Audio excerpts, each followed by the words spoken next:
The opportunities in this program are just off the charts at the moment. The American Welding Society right now is claiming that there's 375,000 job openings across America, and it's going to continue to grow because the average age of a welder is 55 years old and they plan on retiring. Because I feel like most colleges you're sitting in a classroom, so it's actually really nice being able to come in here and just a shop and you just do it.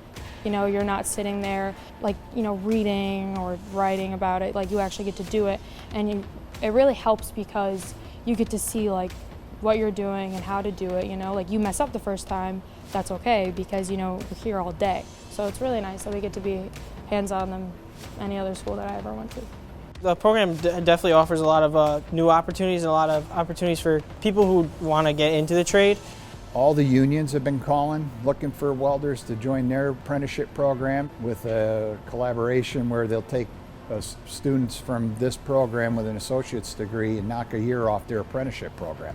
There's a lot of different companies who are coming and asking for welders out there. There's also different fabricating aspects in this program that will help out when you finish the program. So it's not all just about welding like some other schools are.